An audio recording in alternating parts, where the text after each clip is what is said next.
راديو إيرنا ناصا دمص إرتراويان علتاو زينا فرنسا أمهنا صنايتي كم حدش زقوم زلو حيل بحر إثيوبيا كتواسا كم تخقل تحبيرو إذا زحبر زلو أبز حلفك أنيات العلوات والتهدروين مكونات إثيوبيا أب فرنسا مبتصاح دحر مكيادوميو أب فرنسا زمدبرو مع كنزينا إنديان أوشن نيوزليتر بالزرقحو زينا مسرت اتينا فرنسا زبتصحو التهدرو الأخ منقستي إثيوبيا نايك أدم أولات حيل بحر نبر زركبوم والتهدروي كوميتايو داغم سرع سراويت تكايد زلا إثيوبيا حيل بحري مقام كاب أوراق قدام النتات سريعتو كم زلايا تقلت أفدق بحري زي بلا إثيوبيا أبزقوان زي حيل بحري داغم نمقام تقوايولو زلا علامة نتصورا يكونن يوخن بر مكتل تغلالي حلقة ستاف سراويت إثيوبيا جنرال برهانو جولا أبز حلفك إنيات مسمع كنا زينا هقرو أبز كايدوك ألمت أيغ إثيوبيا أبك أيح بحري زنبرات الوقت ملس انتقينا مهنات حيل بحري أقداس مخانيو حبيرو أبشحن تشعت تميتن سالسان كم زقوم زنقرلو حيل بحري إثيوبيا دحرنا صنت إرترا أبشحن تشعت تميتن تسعن حدن كم استبتاتنا يذكر إذا خمسيلون كالو منقست فرنسا نتي أب إثيوبيا زركب حولتي لاليبلان متسقان زخ المصنعتي التدالو كوميتي ناب إثيوبيا لإخو قدما مينستر إثيوبيا أبا أحمد أفلمان أوروبا عدوتو ناب فرنسا أبزبت حلو مس بريزيدنت إيمانويل ماكرون حيالو سمعت كم زقتما أيرسعن أب مبرق سودان زوبا كيح بحري كتما بورت سودان سراويت مس أبالات سقطان هجرا ودحنتن دحر زكايدو قجت حادثة كم استقتل تقليتو اتستقتل سب أبال هجرا ودحنتن سقطان سودان مخانو أقلقلو زينا تشاينا شينهوا حبيرو أعزاز بوليس ميجر جنرال محمد موسى عمر بزهبو مقلتي أبتزا حلفة سمون استقايدة قجت حد أبال سقطا كم استقتل بمرقات حيالو كم زقصلو أفليتو تأنكت قجت بنتصرقا انت زي تفلت أب سودان زكايد زلو هزباو نعبن التقلاليون كاب كلتي أموغان دحر استفترة زي مرداك خون كم زقل إقمات سراويت سودان مس بريزيدنت بشر كاب سلطان كإلت صوع زلو هزباو نعبي كتنبر كم زقل أقدمو تنتا كسماع تنحيو يخون بر تقلالي حلقة ستاف سراويت تهجر سراويت سودان نبريزيدنت بشر زلو دقف مقلاتو يذكر بريزيدنت بشر أنصارو تقواهيرو زلو هزباون عبن مقعطات زوافروم حيلتات سقطان هجراو دحنتن أبلعلي زيقاتات تهجر نايك قتلتن مأسرتن كالق قفعتاتن يفتمو خمزلو تتابقتي سبقو مسلات تهجر يوقسو كاب كل تشحن تشعتن كساب كل تشحن عسر تحدن بريزيدنت صومال كوينو زقلقلة شيخ شريف شيخ أحمد أبزمت عامت أبزكايد بريزيدنت مرجعك ساتف مخانو أفليتو أبو أمبر إسلامو مقابعتات صومال نبر شيخ شريف شيخ أحمد أب كل تشحن شدشتن حيلتات بسراويت إثيوبيا دحر زقت أمام سعرات ناب إرترا قيعزو منبارو يذكر انتو قنا كاو أسمرا ناب قطر دحر مقعزو مس منقست إثيوبيان كالوقت مشاركتن بمردة نا منقست صومال تتأنبيرو مرحنايت منقست خوينو أقلقلو نسو أبز أوانزي ناب سلطان كملس دفاف أوزلو مخنيات أبز قلت ألو الشباب أبتهاجر دقيمو يسفح فاح بمهلاويو أبزو واقرنا أفريقيا حدش مدرق يقلق المسمهلاو أب صومال نعوز بقع مرحنات كل اللو بهالايو الشيخ شريف زخبركم سمعتنا زينا أبستفت إمولا زقصل مدبنا بوين سليمان زدالو مدب جانا أداميو سنة مكتال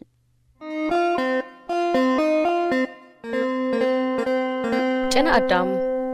أبرادي إيرانا كم زخوني أكال حبرة السب لومي نقوالن السيتي إرترا أتسنكر مدرخيو أرحلفا تنكريو انتبلناون أي تغاننن أب حدي كل مدايو قوسي زقوانفو حبرة السب بغتا أتتقع أكال حبرة السب نسا سلزخونت سلمنتاي ويبخ ميدا حلفا تواردت نزبل اتملسي قليل تفطراو جبت اللوو قوالن السيتي أدي حفتي بعلت بيت علايتن مسرتن كله نسترابيت زقومو عندها سلزي ولد انت زيك أسنن انت تساقوغن ولادي أفكاري بعل بيتن متامدن انت تزرعن قزيون عدميون انت تمنتلن سدرا انت عرقن انت تمين كابو زحلفون انت تبتاتن تفقن بغتا نزا حسار مكرا التصور ويتسكم نساكويا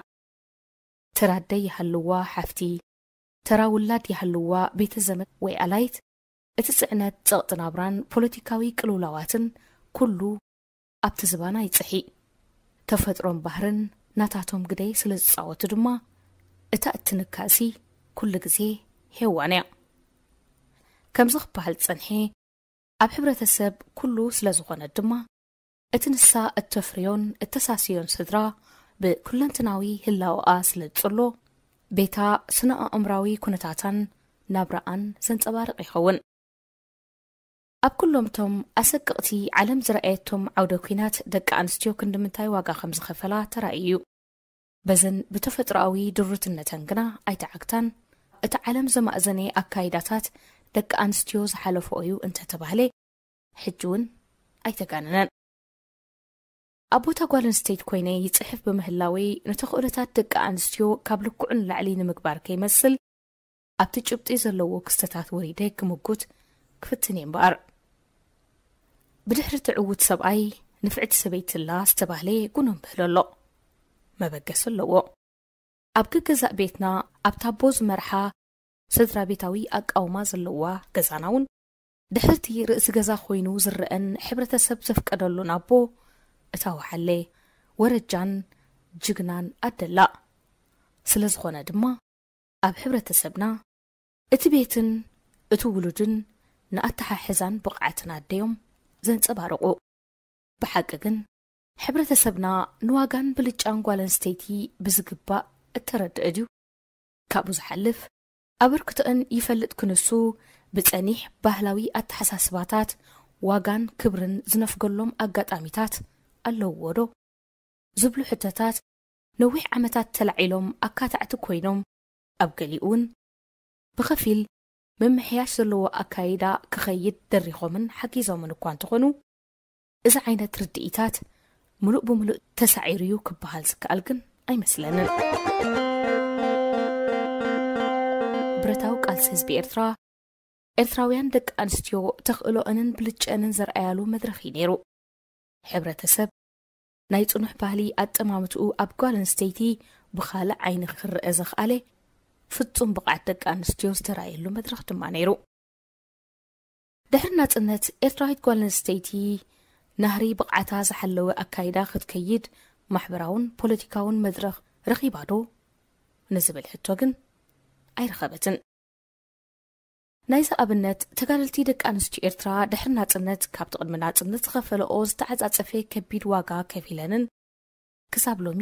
ይኸፍላ ኣለዋን ብዛዕባ እዚ ዝኽሰስ እቲ ምሕደራ እዩ ወዮ ደኣ ነፃ መድረኽ ሃልዩ ዝተንፍሳሉ መገዲ ኣይረኸባን እምበር ኣብ እዋን ምጥያስ ተጋደልቲ ዝነበረ ኣዝዩ ምስ ዝኸፈለኦ ዋጋ ዘይከይድ ኣገባብ ኣፈናንዋ ደቂ ኣንስትዮ ተጋደልቲ ናጽነት ኤርትራ ክሳብ ሎሚ ስምብራቱ ካብ ነፍሲ ወከፍ ቤት ኣይወፀን ዘሎ ድሕሪ ዝሰዓበ ማሕበራውን ፖለቲካውን ስኑፍ ምሕደራ መንግስቲ ኤርትራ ተወሲኽዎ ዳግማይ ኩናት ስደትን ውርደትን ውሉድን ወላድን ውድቀት ማሕበራዊ ክብርታትን ድርብ ዋጋ ይኽፍለን ኣሎ እቲ ዘገርም ግን ዳርጋ መላእ ሕብረተሰብ ብዝወረዶ ተደጋጋሚ ግዳማውን ውሽጣውን ዓመፅን ወፅዓን ተዳኺሙ ኣብ ዘለወሉ መድረኽ ገና ዝቃለሳ ዘለዋ ደቂ ኣንስትዮ እየን እዚ ክበሃል እንከሎ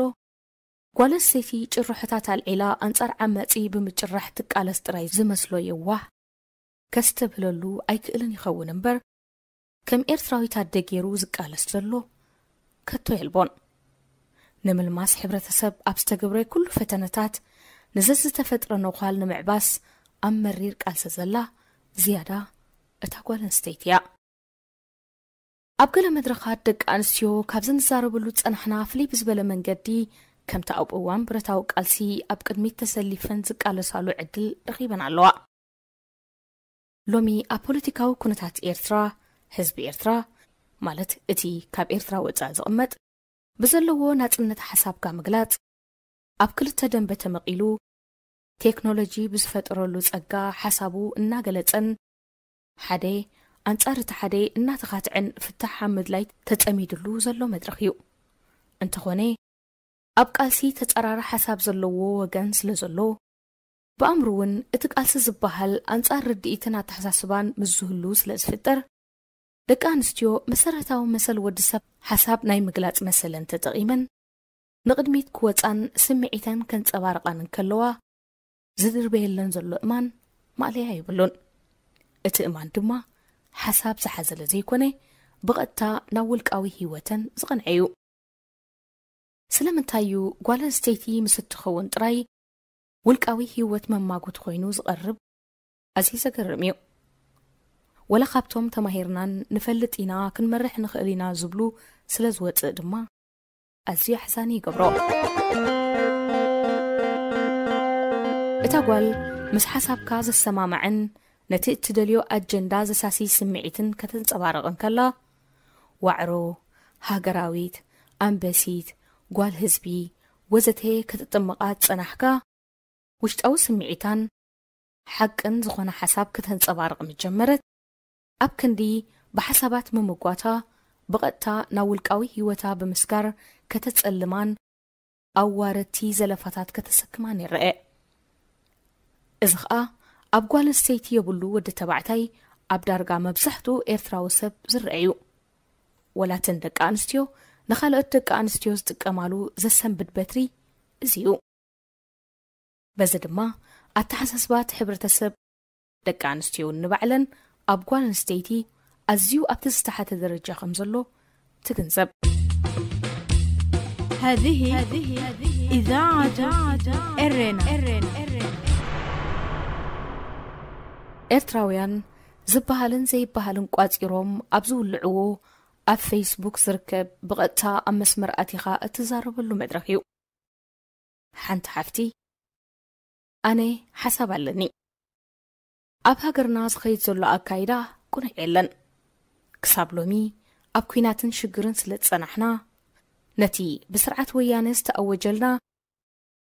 ኩሉ ዓይነት ኩናትን እገዳን ክንምክት ኢና ጸኒሕና። ሕጂ ግን ሰላም ኮይኑሎ ምስ ጎረቤት ሃገር። ስለዚ ዶብናይ ተሓንጸጽ፣ ብቕልጡፍ ቋሚ ተግበር፣ እስራት ይፈትሑ ትብል። ምስ ሓሳባ ዝሰማምዑን ነዚ ሕቶ እዚ ከተልዕል ኣየነይቲ ኮይናያ ዝብሉ ካልኦት ተማጎትን ብዘይካዝ እውን ከምኡ ብምዝራባ ጥራይ ቆለጅ ዝበሎም ካልኦትን ኣብታ ኣብ መስመር ኣትዮም ክድውሉላን ርእይቶኦም ከፍስሱሉን ዝፈጠረትሎም መስመር ኣትዮም ከዓ ይዛረቡ። እቲ ዘገርም ዝበዝሕቶም ምስኣ ኣብቲ ናይ መኸቴ ዝስሙ ዳሳት ማሕበረኮማት ሃገራውያን ኢና፣ ንኤርትራ ልዕሊ ሰብና ኢና ንሓልየላ፣ ንኤርትራ ልዕሊ ካልእ ዝኾነ ይኹን ሰብ ንሕና ኢና ንቃለሰላ ዝብሉ ንሕቶ ቅዋም ንሕቶ እስራትን ምሕጻጽ ዶብን ኣብ መድረኽ ወፂያ ብምሕታታ ጥራይ ዝመጻ ዝነበረ ዘለፋታት ብቐጥታ ናብ ውልቃዊ ህይወታ ዝቐንዐ እዩ ነይሩ። ንሳ ትብል ደጋጊማ ዶብናይ ተሓንጸጽ፣ ቋሚ ተግበር፣ እስራት ይፈትሑ። ኣነ ነዚ ክሓትት ድማ መሰላ ኣለኒ ኤርትራዊት እየ። ዝምለሰላ ዝነበረ ድማ ኣቲ ናይ በዓለገ ዘይንፈልጠኪ መሲሉኪ ክድደቂ ክዕቢ፣ ኣቲ ምስ ክስቶ ከምዚ ዝገበርኪ ሰይቲ ክስቶ ዝነበርኪ ወዘተረፈ ቆለጥጥቆ። ኣነ ድማ ብል ኣሕ ንኾንቲ ደኾነየን ተቓሊሰን እተን ኣዴታትና ደቀይ እምበኣር እቲ ኩለንትናዊ ቃልሲ ብፍላይ ቃልሲ ኣንጻር እቲ ነቲሕ ዝኾነ ተሓሳስባስ ነዊሕን መሪርን ይኸውን። ጨና ኣዳም ኣብ ራድዮ ኤረና ኤርትራን ከባቢኣን ኣብ ማዕከናት ዜና ዓለም። ሰላም ዝኸበርኩም ተኸታተልቲ መደብ ኤርትራን ከባቢኣን ከመይ ተቐንዩ? ኣብ ዝሓለፈ ሳምንቲ ዶክተር ኣብይ ኣሕመድ ምስ ቀዳማይ ሚኒስተር ኢጣልያ ኣብ ዝገበሮ ርክብ ካብ ባፅዕና ኣዲስ ኣበባ ብዛዕባ ዝዝርጋሕ መስመር ሓዲድ ባቡርን ኣብ ስዊዘርላንድ ኣብ ዝተጋብአ ዓለምለኻዊ ፎርም ቁጠባ ከዓ ብዛዕባ ምስ ፕሬዚደንት ኢሳያስ ዝገበሮ ስምምዕ ህላዊ ሓበራዊ ሰራዊትን ኤምባስን ብዝምልከት ንዝሃቦ ርእይቶ ስለምንታይ ጉዳይ ሃገርና ብመራሕ ጎረቤት ሃገርና ንሰምዖ በማለት ንብዙሓት ኤርትራውያን ኣቆጢየሎ። ስለ ዝኾነ ናይ ሎሚ መደብና أبز قدايزي كتبكريو مكتالكم نعدم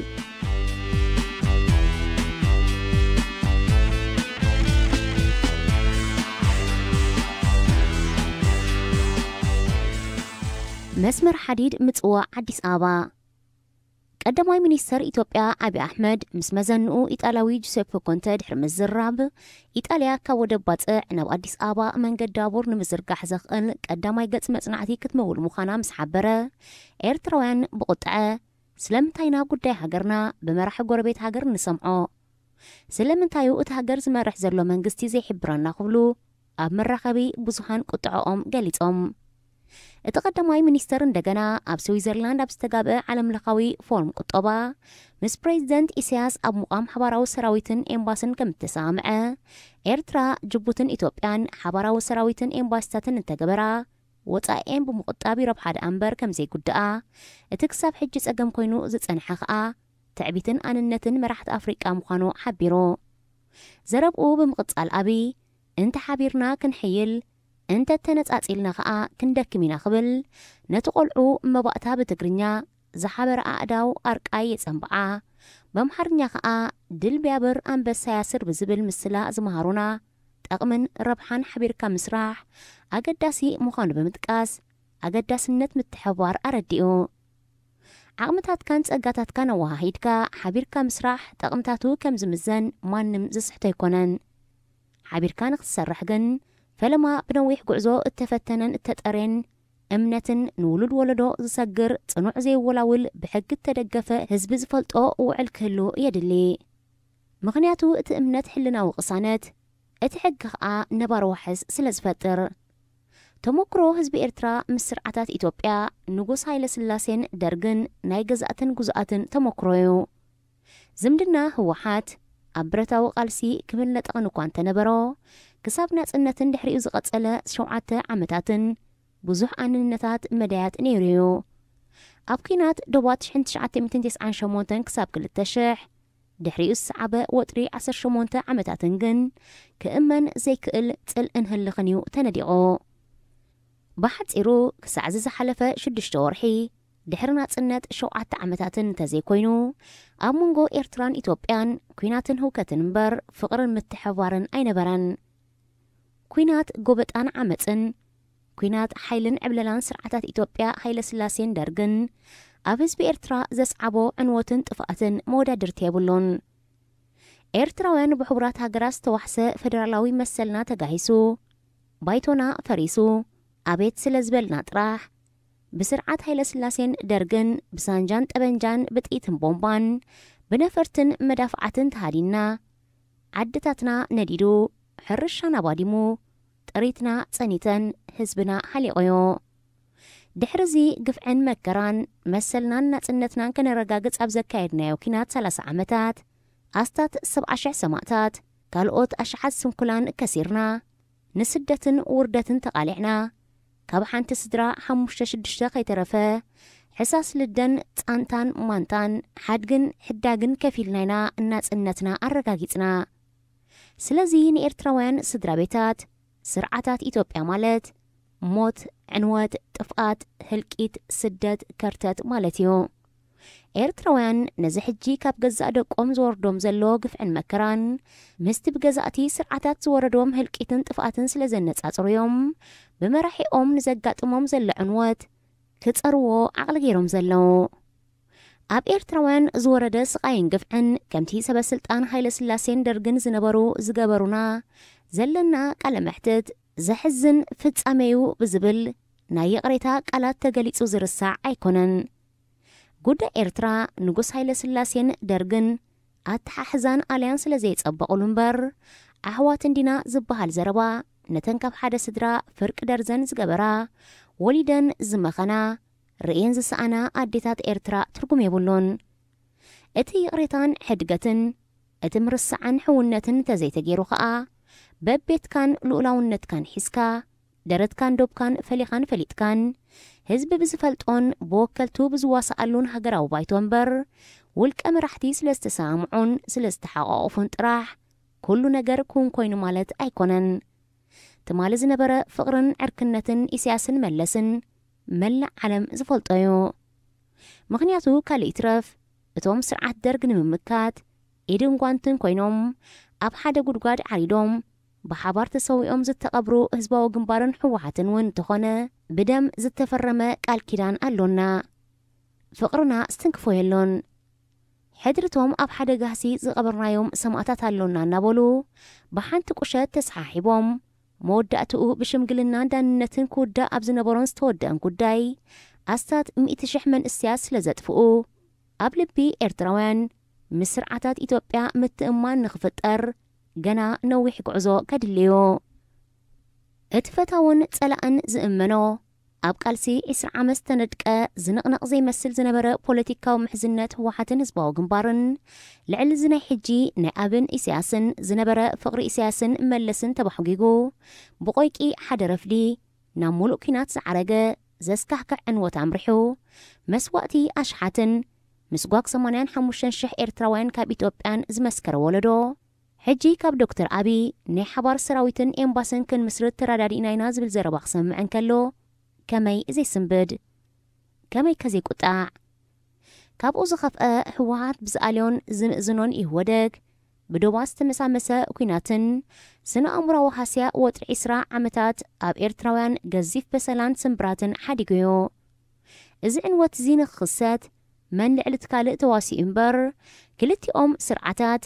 ነናይ ገዛእ ርእሶም ሕማም ብድዕን ኣንነትን ከም ዝነበሮም ኣይከሓድን እዩ እቲ ኩናት መንቀስቀሶ መናበገሶ ንዝብል ታሪኽ ፍጻሜታት ብዝርዝር ተሰኒዱ ስለ ዘሎ ንተመራመርትን ተረኽትን ክፉት እዩ እዚ ኩሉ በሰላን ቃንዛን እናሃለወ ህዝቢ ኤርትራ ዝርከቦም ላዕለዎት ሓለፍትን ዘይፈልጡናን ዘይዘተይሉን ናይ ሓባር ሰራዊትን ናይ ሓባር ኤምባስን ምቋም ዝበሃል ዘረባ ንኤርትራውያን ቁስልኹም ኣይትረስዑ እምበር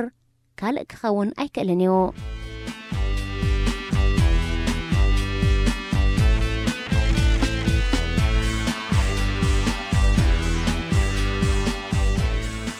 ክሳብ ሕጂ ኣብ ዘሎ ዕርቀ ሰላም ኣብ ህዝቢ ኤርትራ ዘሎ ስምዒትን ተፅቢትን ህዝቢ ኤርትራ እቲ ን20 ዓመታት ዝጸንሐ ወጥሪ ምፍትሑን ዕርቀ ሰላም ምእዋጁን ሕጉስ እኳ እንተኾነ በዚ ወጥሪ እዚ ተሓኒቑ ዝጸንሐ ብዙሕ ከሰላስሎ ዝግብኦ ዘቤታዊ ጉዳይ ኣለዎ ድሕሪዚ ምስ ጎረቤት ዝተገብረ ዕርቀ ሰላም ዘቤታዊ ዕርቀ ሰላም ኣሕዋት ክርኢ ልዑል ባህጊ ኣለዎ ገና እውን ይጽበይ ዘሎ እቲ ብሰንኪ ኩናትን ኩናት ዘስዓቦ ስግኣትን ተወንዚፉ ዝጸንሐ ፖለቲካዊ ስራሕ ክበራበር እቲ ኣብ 1997 ዝጸደቐን ብኩናት ዶባ ዝተሰናኸለ ሃገራዊ ቅዋም ክትግበር እቲ ድሕሪ 2002 ተኣኪቡ ዘይፈልጥ ሃገራዊ ባይቶ ዳግም ክእከብ ነቶም ብሕማምን ሞትን ዝተጓደሉ ኣባላቱ ክትክእ ነቶም ኣብ ማእሰርቲ ዝርከቡ ኣባላቱ ፈቲሑ ነቶም ኣብ ስደት ዝተበታተኑ ዓዲሙ መኣዲ ዕርቀ ሰላም ክትክል ነቶም ብመንግስቲ ንዝፍጸም ገዘት ሰብኣዊ መሰላት ክቃወሙ ዝጸንሑ ሲቪክ ማሕበራትን ዲሞክራሲያዊ ሰላማዊ ምስጋር መንግስቲ ክካየድ ክቃለሱ ዝጸንሑ ሃገራውያን ውድባት ብዕርቀ ሰላም ተሓቒፎም ክርኢ ልዑል ትጽቢት ኣለዎ ዶክተር ኣብይ እምበኣር እቲ ንሱ ንዕርቀ ሰላም ኣሕዋት ህዝብታት ኢትዮጵያ ክብል ዝገበሮ መሰረታዊ ነገር ፕሬዚደንት ኢሳያስ ብተመሳሳሊ ትብዓት ተመሳሳሊ ስጉምቲ ንኽወስድ ክመኽሮ ትጽቢት ህዝቢ ኤርትራ እዩ ከምቲ ንሱ ብደገፍ መንግስቲ ኤርትራ ብረት ዓጢቖም ኣንጻር ይህወደግ ክቃለሱ ዝጸንሑ ከምኡ'ነ ግን ጉንበት 7 ደምሒትን ዝኣመሰሉ ውድባትን ኣብ ወጻኢ ሃገራት ዝነበሩ ፖለቲካውያን ተቃወምቲ ብረቶም ኣውሪዶም ኣብ ሃገሮም ኣትዮም ክቃለሱ ዘፍቀደ ፕሬዚደንት ኢሳያስ እውን መኣዲ ዕርቀ ሰላም ሰሪዑ ተመሳሳሊ ስጉምቲ ክወስድ ከተባብዖ ይግባእ ከምቲ ንሱ እንተ ዘይነቒፉና ኣይክንዕረምኒና ጉድለትናን ኣበርናን እንተ ዘይተነጊርና ኣይክንዕረኒና ብምባል ናጽነት ፕረስ ዘግፍሐ መንግስቲ ኤርትራ ነቲ ኣብ 2001 ዝኣገዶ ብሕታዊ ፕረስ ክኸፍቶ ከፍቅድ ከተባብዖ ይግባእ ከምቲ ንሱ ኣሽሓት እሱራት ዝፈትሐ ፕሬዚደንት ኢሳያስ ከዓ ነቶም ንኣስታት 20 ዓመታትን ልዕሊኡን ኣብ ፈቐድኡ ጎዳጉዲ ቀይድዎም ዘሎ ኣብ ቤት ፍርዲ ዘይበጽሑ እሱራት ብምፍታሕ ተስፋ ዕርቀ ሰላም ክጅምር ከተባብዖዩ ትጽቢት ኤርትራውያን ዶክተር ኣብይ ኣሕመድ ኣብ እንግዶት ድራር ኣስመራ ኣዴታት ኤርትራን ኢትዮጵያን ድሕሪ ሕጂ ክነብዓ የብለንን መንእስያትና ብሳህራን ባሕርን ክስደዱ ይኮኑን ንዕኦም ዝበቅዕ ኣገልግሎትን ዕድላትን ክንከፍተሎም ይግባእ ክብል ዘስምዖ ልቢ ኤርትራውያን ዝትንክፍ መደረ ብግብሪ ንኽስራሓሉ ከተባብዕ ይግባእ። ብሓፂሩ ህዝቢ ኤርትራ ኣብ ከመይ ዝኣመሰለ ማሕበረ ቁጠባዊ ኩነታት ከም እንርከብ ስለ ዘይጠፍኦ ካልእ ይትረፍ ርእይቶቶም ንስርዓቱ ብምግዳፍ ዝዕድምዎ ዘለው ዜጋታቱ ክስምዕ ይግባእ። ፕሬዚደንት ኢሳያስ ምስቶም ካብ ልደቶም ዝሓብሓቦም ናይ ቃልሲ መጓዓዝቱ ህወሓትን ይህወደግን እኳ ተረዳዲኡ ጸገማቱ ክፈትሕ ዘይከኣለስ ሕጂ ድሕሪ 20 ዓመታት ወጥሮ ኩናት ግዜ ንዘምጽኦን ዝደረኾን ዕርቀ ሰላም ስለ ዝተቐበለ ፖለቲካ እንደመር ሰሚሩን ስዒሩን ማለት ኣይኮነን። ፈለማ ስነ ሓሳብ ንደመር ዶክተር አብይ ንህዝቢ ኤርትራ ኣዝዩ ተመጣጥቃል ምዃኑ ክግንዘብ ይግብኦ። እታ ንደመር ትብል ቃል ከም ቃል ክትውሰድን ከላ ንጸንበር ንሕበርያ ተስምዕ ምድማርን ምጽንባርን ከኣ ሓደ ምዃንን ምውሃድን ማለት እዩ። ስለዚ ኣብ ፖለቲካዊ ታሪክ ሕብረትን ውህደትን ዘመነ ፌደሬሽን ዝተኻየደ ውዲትን ዝተስገደደ ጎበጣን ንህዝቢ ኤርትራ እናይ ትማሊ ታሪክ እዩ። ስርዓት ሃይለ ስላሴን መሻርክቱን ብናይ ቀረባ ደቂ ሃገርን ወጻእተኛታት ኣመኸርቱን ብዘይ ድምፅን ምርዳእን ህዝቢ ኤርትራ ፌደሬሽን ምፍራስ ሳዕቤን ከም ዘለዎ እታ ሎሚ ብሓይሊ እትውሰድ ሃገር ጽባሕ ብሓይሊ ክትከይድ ከም እትኽእል ብሚኒስተር ጉዳያት ወጻኢኡ እናተነግሮን እናተሓበሮን ብገዛእ ፈቓዱ ብምፍራስ ኣብ ልዕሊ ህዝቢ ኤርትራ ዝወረደ ወለዶታት ዘይርስዖ ግፍዕን መከራን መዳርክቲ የብሉን። እዚ ታሪክ እዚ ብውዕዩ እንከለዩ ብኣሃዛተ ቀመር ቁፅሪ ብቦድማ ዝተቐናበረ ፖለቲካ ምድማር ዶክተር አብይ ክስበኽ ንሰምዖ ዘሎና። እቲ ምድማር ዝብል ቃል በቲ ንምትሕብባር ምድግጋፍ ዘስምዕ ሙሉእ ሓሳብ እንተተወሲዱ ምድግጋፍን ምትሕብባርን ዝጽላእ ኣይኮነን። ንዘሎና ብድሆታትን ዕድላትን ሰብኣውን ንዋታውን ጸጋታትና ኣሕቢርና እንግጠሞ ማለት ናይ ብሓቂ ዝተባዕ ሓሳብ እዩ። ይኹን እምበር እዚ ሓሳብ እዚ ከም ተቐዲሙ ዝተገልጸ ብነዊሕ ሓባራዊ ሰናይ ተግባርን ህዝብን ባይቶም ብዝፈልጦ ጽኑዕ ውዕልን ሕግን ጥራሕዩ ክትግበር ዝግብኦ ከምቲ ብተመን ሰንበደስ ብልሕፂ ተዳህለ ዝበሃል ህዝቢ ኤርትራ ብተኸታታሊ ስርዓታት ኢትዮጵያ እንኮላይቲ ከም ሓውን መቕርብን ዝርአ ዝነበረ መቓልስቲ ስርዓት ህወሓት ስለ ዝሰንበደ ሕጊ ዘይድግፎ ዝኾነ ይኹን ዓይነት ምትሕብባር ክቕበል ድሉው ኣይኮነን። እምበርከ ትማሊ ናብ ዕንወትን ውድቀትን ዘምርሐ ኣብ እምነትን ሕውነትን ዝተመሰረተ ዝምድናታት ዳሕራይ ምጉርፋጥ ምስ መጸ ናብ ሓድሕድ ምውንጃልን ምክሳስን ኣምሪሑ ኩናት ዝወልዐ ሕጊ ዘይብሉ ርክባትን ዝምድናን 10,000 ዜጋታት ብምጥፋእ ጥራሕ ኣይተዓርቀናን። ናይ ኣማኢት ኣሽሓት መንእስያት ተስፋን መጻን ኣጸልሚቱ ሃገር ብሕጂ 50 ዓመታት ዘይትበጽሖ ዕንወትን ክሳራን ኣስዒቡላዮ። ስለዚ ኸኣዩ ኤርትራዊ ኣብ ርእስቲ ገና ልቡ ዘይረግኣሉ ኣብ ኣስመራን ርያድን ኢማራትን ዝተፈረመ ስምምዓት ብሳልሳይ ኣካል ጉዳይ ባቡር ምጽዋዕ ኣዲስ ኣበባ ኮይኑ ብዛዕባ ሙቓም ናይ ሓባር ሰራዊትን ኤምባሲታትን ኣብ ወርሑ ክሰምዖን ከሎ እንታዩ ዝኸውን ዘሎ ክብል ግድን እዩ። ስለ ዝኾነ ኢትዮጵያዊ ፖለቲከኛ ድኻም ህዝቢ ኤርትራ መዝሚዙ ባይቶ ዘይዘተየሉ ህዝቢ ዘይፈልጦን ዘይተገልጸሉን ውዕላት ብምፍራም ግዜያዊ ረብሓ ካብ ምድላይ ብኣፍልጦ ህዝብን ዲሞክራሲያዊ ትካላት ህዝቢ ኤርትራ ዝተደገፈ ነባሪ ሽርክነትን ምሕዝነትን ክሓስብን ንኸምኡ ክሰርሕን ይሕተት ኣሎ። ዶክተር አብይ ብዝተኻእለ መጠን ህዝቢ ብምእካብን ዝጸንሐ ፍልልያት ብምጽባብን ንረብሓን ጠቕምን ህዝቡ ይሰርሕ ኣሎ። ኤርትራ ከዓ ንህዝባ ዝሓልን ምእንቲ ህዝቡ ዝሰርሕን መሪሕነት የድልያ ኣሎ። ስለዚ እምበኣር ኩሉ ኤርትራዊ ኣብ ውሽጢ ሃሉ ኣብ ግዳም ደጋፊ ይኹን ተቃዋሚ ብዘይገድስ ብጉዳይ ሃገሩ ዝሓምምን ጉዳይ ሃገርና ብመንግስትና ክንሰምዖ ኣለና ዝብል ዘሎን ሬድዮ ኤረና ናጻ ድምፂ ኤርትራውያን መልእኽታትኩም ናብ ሬድዮ ኤረና ኣብዚ መደብ እዚ ካባኹም ካብ ሰማዕትና ንዝመፁ ርእይቶ ነቐፌታ ማኣረምታን ካልእን ዝቐርበሉ መደብ እዩ። አብርሃም ካብ ስዊዘርላንድ አዳለውቲ ራድዮ ኤረና ከመይ ኣለኹም? ትማሊ ምሸት ዝኾነ ዜና ይከታተል ኣለኹ ከም ነሱ ከፍ ኤርትራዊ ጉዳይ ሃገርና ብዕቱብ ንከታተሎ ኣለና ቀዳማይ ሚኒስትር ኢትዮጵያን ጁሴፔ ኮንተ ናይ ኢጣልያን ኣብ ሮማ ተራኺቦም ብዛዕባ ምስራሕ መገዲ ባቡር ምጽዋዕ አዲስ አበባ ተዘራሪቦም ጣልያን ከአኒ ነቲ መጽናዕቲ ዝኸውን ገንዘብ ክትሕግዘና ተሰማሚ ኃይሉ ተዛሪቡ ዶክተር አብይ ሁሴን ማለት እዩ ብዙሕ ኤርትራዊ ናይ ባሓቂ ጉሂዩ ኣነ እውን ብጣዕሚ ሓሪቐ ጉሂ ናይ ባሓቂ ትምንታይ ዝኾነ ወኪል ናይ ኤርትራ ከይሃለወ ዝኾነ ናይ ኤርትራ በዓል ስልጣን ከይሃለወ ክልተ ሃገራት ብዛዕባ ልኡላዊት ግዝኣት ዝኾነት ወደባዊት ከተማ ባጥዕ ወይ ከዓ ምጽዋዕ ክዘራረቡ ክትሰምዕ ከለካ ካብ ዘጉህ ነገር የለን ካብ ዝሕርቕ ከብድኻ ንዓንጠኻ ዝሕርር ነገር የለን ዘርኢ ግን ኢሳያስ ብሩኢ መሬትናን ባሕርናን ኣሕሊፉ ከም ዝሃበና ኤርትራውያን ንፍለጥ ማለት እዩ ክንፈልጥ ይግባአና እዩ ብዙሕ ኤርትራዊ ምስ ሓረቐ ብዙሕ ኤርትራዊ ምስ ጓሃየ በዚ ዘረባ እዚ ሚኒስትሪ ዜና ናይ ህግደፍ የማነ ገብረ መስቀል ሎም መዓልቲ ዝኾነ ናይ ትዊተር ንእሽተይ ፅሕፍቲ ገዲፉ ንሱ እንታይ እዩ ዝብል እቲ ጉዳይ ናይ ክልቲኦም ጉዳይ ኣይኮነን ቅድሚ ሕጂ ተዘራርናሉ ስሉሳዊ ጉዳይ እዩ ኢሉ ተዛሪቡ ማለት እዩ ማለት ጣልያን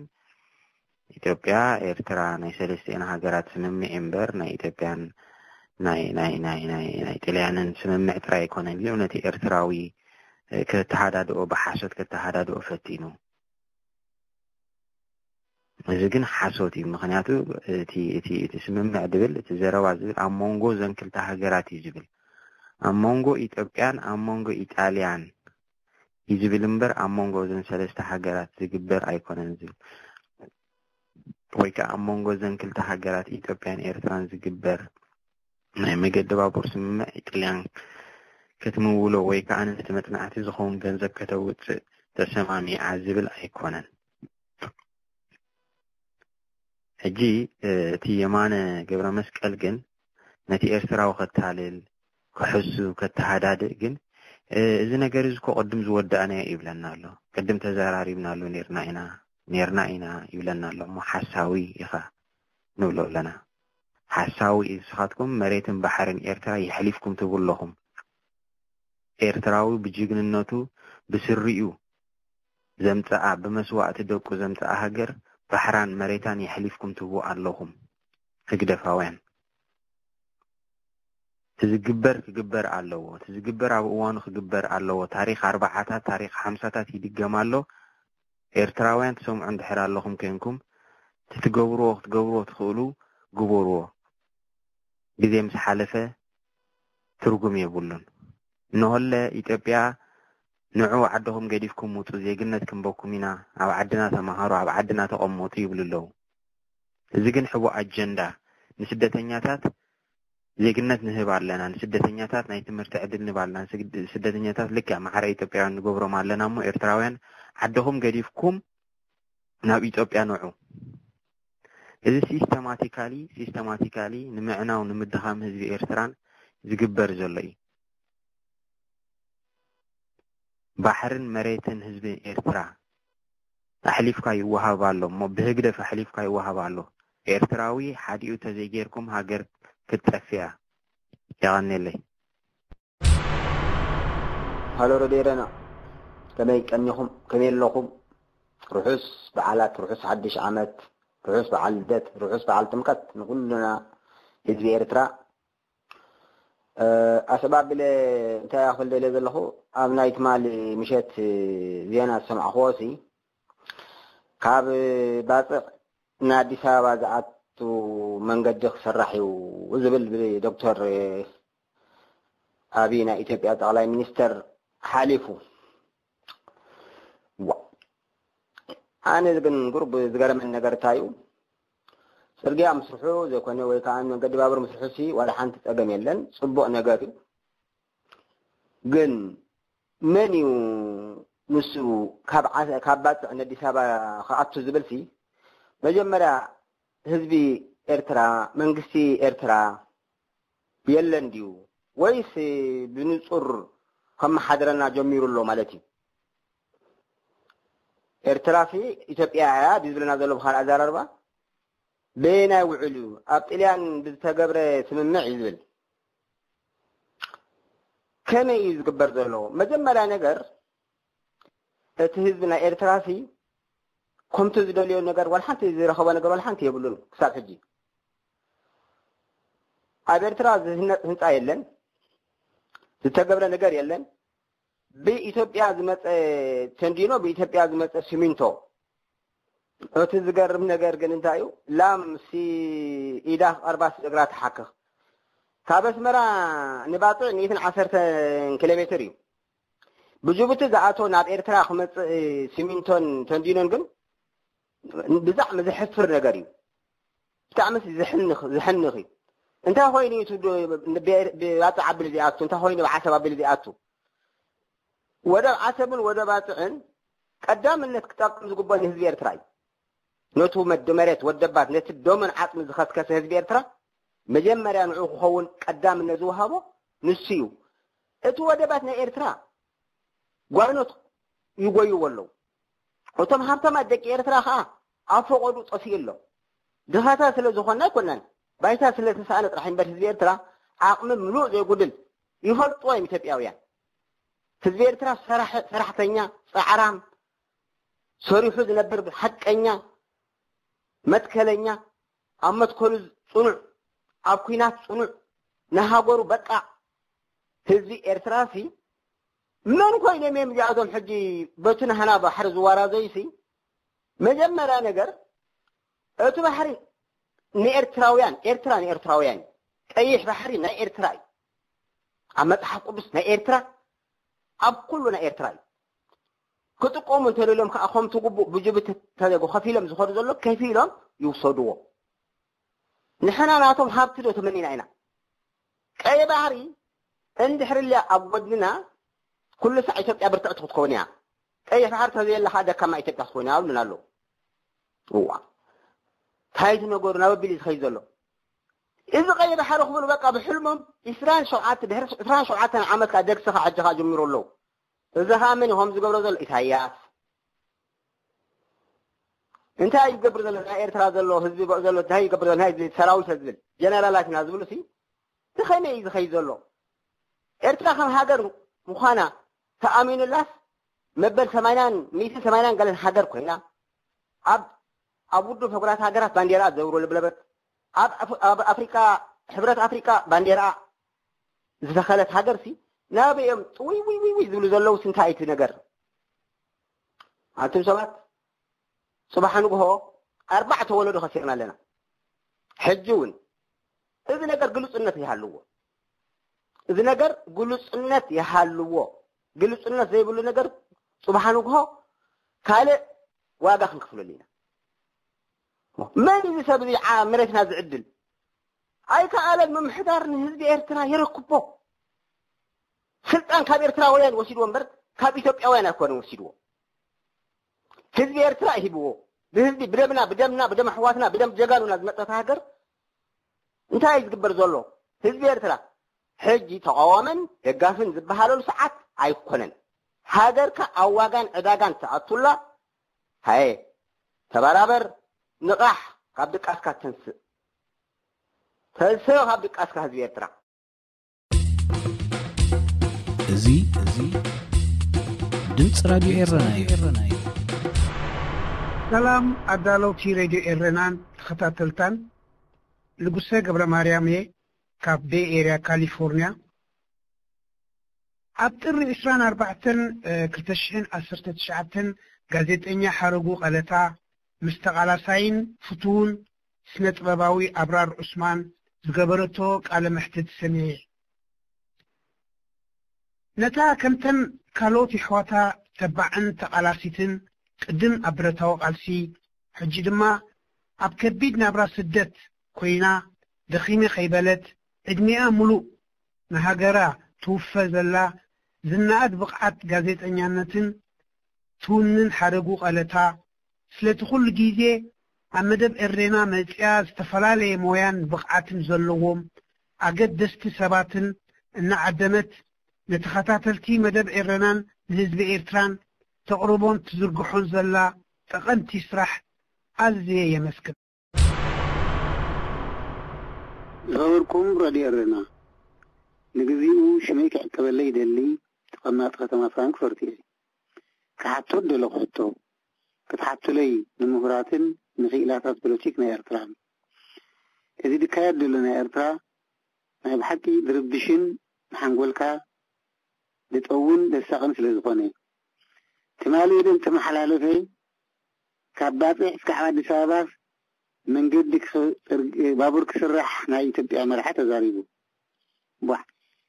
ناي تبقى إرترا تغلاق زاد ناي تبقى داس حاجريا كدم حجي كاب عصب مي هادي سابا دبل سمعنا أمو سودان كدا يتحدث الرام كاب سمران فارتم كتبل ديا جبت خي يتحدث الرام كاب عصب نجبت كتبل ديا اسكي بجيهم نزور مفرات إرتراوي يعني ما يقولوا تكنيا خيلاتات محلوة لي يعني ودي سبعان حدا حمتي كاب شحين تشعبتن إتن سبعان أربعة حفاش ودوم زباو حيلتات زباو قنباري يعني كاب سبعان حدا سبعان حمشتن كاسي عبت تقاد لحرمتي اتناي سورة إرترا ولا اتقادوا الكرنبر بمطعلو تمكرون أفلوطان ألا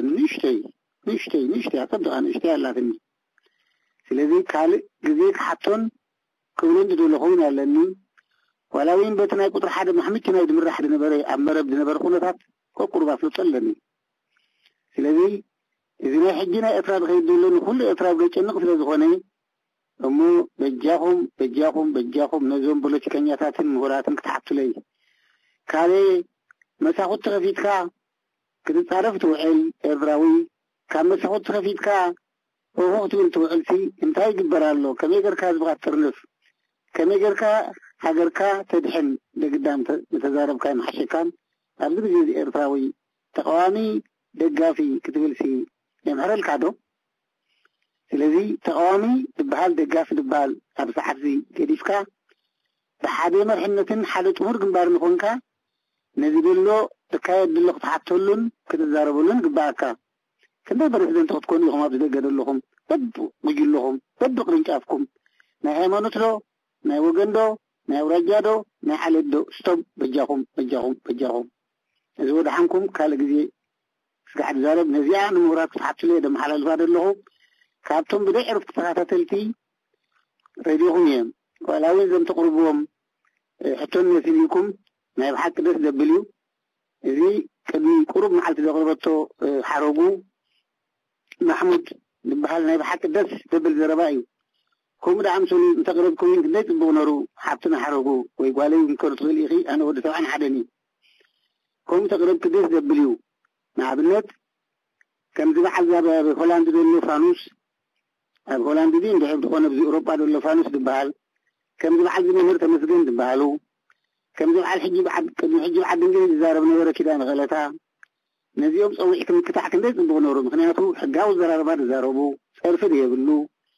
رفعوا دخلوا تجزخونوا كابزم نيروبي تقربوا أبتفعل لي بتادلو وتمدحشوا أكرر بادلو هاتكم سلزخوني تعياد زارو نتيكم كانيكم وختكاتعو كنسمي بعنكو تايت به غني اللي بروغ مشيت بروغ لي تكبروا زي دمس راديو إيراناي خبركم راديو إيرانا لتصفت سرحكم أدنقتي إقالز ذات السعيب مالغتي دما ختم محلالو فلي بتحتنا حاتت زخبركم أب إثيوبيا تنورز لهم إريتراويان ناب ملا إثيوبيا زنك أساق تاسيرا وي باسبورت لخوة هواكم قطعي تقابتمول أولو كزي فتنقعو حدرا إريتراوي مننت نمدفع السياسن شرحن قرحن ناي السياسن ناي أبين كهلوس لزخير كنستوعلن زلنا نتبتات كم حسابي مالتيو قدامي بوليتيكاوي عقبة انت خوين وزخبهم ብዘይካ ኣብ ኤሪትራ ናብ ካልኦት ሃገራት ከግይሽ ዘኽእል ምዃኑ ይጽሓፍ እዩ። ካልኣይ ናይ አንቀጽ ጠቕሲ ወይ ድማ ቁጽሪ ተጻሒፍዎ ምስ ዝህሉ ናይ ሕጊ ክኢላታት ምውካስ። ሳልሳይ ካብ ኤምባሲ ኤሪትራ ፓስፖርት ኣውፅኡ እሞ ኣብኡ ማሕተም ክንሓትመልኩም ንዝብል ሕቶ ኣይንቀበሎ ሓደራ። ምክንያቱ ኣብ ኤምባሲ ኤሪትራ ክትከይድ እንተኾይልካ ምስ ስርዓት ኤሪትራ ፀገም የብልካን ማለት ስለዝኾነ ኣብ ዝደለይዎ ግዜ ብዘይድላይካ ናብ ኤሪትራ ክመልሱኻ ይኽእሉ ማለት እዩ። ሓደራ ጊዜያዊ ሽግርና ክንፈትሕ ብዘይ ምስትውዓል ኣይንጉየ። ብዝበለፀ ድማ ናይዚ ዓውዲ ክኢላታት መልእኽቶም ከመሓላልፉ ዕድመ እንተዝግበረሎም ጽቡቕ ይመስለኒ። ቴንኪዩ። ብሩኽ መዓልቲ። ሰላም ክፍል ኤሬና ከመይ ትኾኑ ኣለኹም? ውሑስ ኣውደ ዓመት ንኹልኹም ኣወዳትኩምን ኣዋልድኩምን ክኾነልኩም ነቲ ኩሉ ዝከኣሎ እግዚኣብሔር ሰላምን ጥዕናን ክህበኩም ምንየትና እዩ። ቀፂለ ዝብሎ ዘሎ ንህዝቢ ኤርትራ ብዛዕባ መስፍን ሓጎስ ካብ መጀመርያ ኣፀቢቐ ስለ ዝፈልጦ ምስ 15 መኺርካ ካብሃቶም ሓሲኻ ናብ ኢሳያስ ከምዚ ኢልና መኺርና ኢልካ ሓሲኻ እምበኣር ክሰደድካ እየን ወፃኢ ሓሚማ ይትካሙ ኢሉ ምሳኻ መኺሩ ወፃኢ ሰይድኳ ካብሃቶም ፈድዩ ብድሕሪ ሽዑ ከዓ ተምስል ምእንትን ኣቲስ ምንታይ ዘይተሓት ከይበሃል ከዓ እሳይካ ተዓፅዩ እዩ ባዛ በርዱኻ ክትኣትዩ ትኽእልንኻ ኢሉኳ። እዚ ሕጂ ናብ ህዝቢ ተመሊስካ ንህዝቢ ኤርትራ ተጋግዮ ንህዝቢ ኤርትራ ተብሎ ዘለኳሲ ካብ ምንታይ በቃ ህዝቢ ኤርትራ ፀማም ወይ ዘይፈልጥ ኮይኑ ድዩ? ህዝቢ ኤርትራ ኣስተባህሎ ፀቢቃ መጀመርያ እዚ ኩሉ እናሰዕድ ደቢቕዎ ነይሩ። ሕጂ ግን እቲ ዝገበረ ዝኾነ እዩ ዝቕላዕ ዘሎ እቲ ዝገበረ ዝኾነ እዩ ዝኩሉ ጥፍኣት ዝኩሉ ክስታይ መኺሩ ምስኡ ይመክር ነይሩ። ሕጂ ከምዚ ገይሩ ድሕሪ ክንደይ ዓመትስ ከምዚ ይሓስብ ነይሩ ከምዚ ኢልና ነይሩ ኢሉ ክዛረብ ከሎስ ኣይሓፍርን። ክንደይ ጌርካ ኣብ ስደት ኣብዚ ተቐሚጥካ ክንደይ ጌርካ ስክበልዎ ናይ ልማኖን ጌራ ክንደይ ግዜ ትበልዕ ኣለኻ ክንደይ ኮፍ ኢልካ ትበልዕ ኣለኻ ናይ ልማኖን ጌራ ኢልኩም ሕተትዎ። ንህዝቢ ኤርትራ ሒካዮ ንህዝቢ ሓማሴን ሰራየ ኣከለ ጉዛይ ንምሉኡ ምዓምር ንምሉኡ ህዝቢ ኤርትራ ሒካስ ሕጂ ከዓ ተብል ኣለኻ። እዚ ድምፂ ራድዮ ኤረና እዩ። ሃይ ድምፂ ኤረና ኩልኩም ኣባላት ራድዮ ድምፂ ኤረና ናይ ነዊሕ ግዜ ሰማዒኹም ናይ መደብኩም ተኸታታሊ እንኳዕ ናብዚ ብርሃነ ጥምቀት ናይ ጎይታና ኢየሱስ ክርስቶስ ብሰላም ኣብፅሓኩም ንኩሉ ህዝቢ ኤርትራ ከዓኒ እንኳዕ ብሰላም ኣብፅሑ።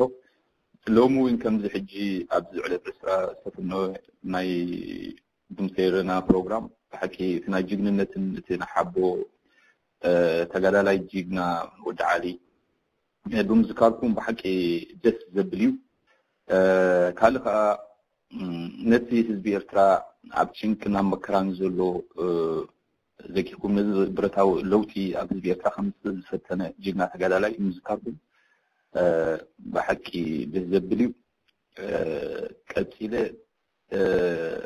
ኣብ ህዝቢ ኤርትራ ወሪዱ ዘሎ መከራን መዓትን ኩሉ ማንም ህዝቢ ኤርትራ ዝፈልጦ እዩ። ንህዝቢ ኤርትራ ንክንነቃቃሕ ንህዝቢ ኤርትራ ንክልዓል ኣንጻርቲ ዘሎ ስርዓት መግዛእቲ ፍላይ ስርዓት ይግደፍ ናትኩም ብርታዕን ናትኩም ዓሚቑ ድሌትም ኮይኑ ንህዝቢ ኤርትራ ንክትነቃቅሑ ናተይ ልጓኹ ማለት እዩ።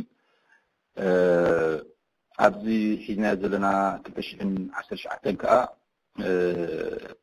ኤርትራ ህዝባ መሬካን كاب سرعة هجدف حتى سرعة زلو تشوكوان دي سياسن نتا وطيا سلام رحوان ترخبولدون عمد السلام عمد رحوان قوندنا منه كفلهم كابي اسي مالتي thank you سلام نقول لكم بريد فتحي ردي إرينا بمولو على العالم زر دلايفتي زي هجي ما كان كذا روت أنا هي بتوكل حدش نقرأ يكونن عيننا يرى الله إذننا يسمع له انتي كم متعب بس يقولوا عينهم ده رأيه إذنهم سمعهم زي الناس واي رويز إنه كليري زي كبر زلوسي إن ما نمك ولا من بات مقابر زلون زي كويس يسمع لذي لبيها بكم لا اتفقنا تعرفون خلينا بس ولا بزي ليت نعيش تجنزل هي قوم تطلع لكم نبار حاضر عندنا there is nothing more precious than freedom and independence man روح معتي ولا thanks راديو إيرنا ناتا دمسي إرتراويان زخبركم سمعتنا نزل ساعة زي تراليو زنبرة حفشاوي مدباتنا أبستفتي ملو فنوى راديو إيرنا بمربات حبرتان ساتلايتنجن نعسران 4 ساعات كاتساليو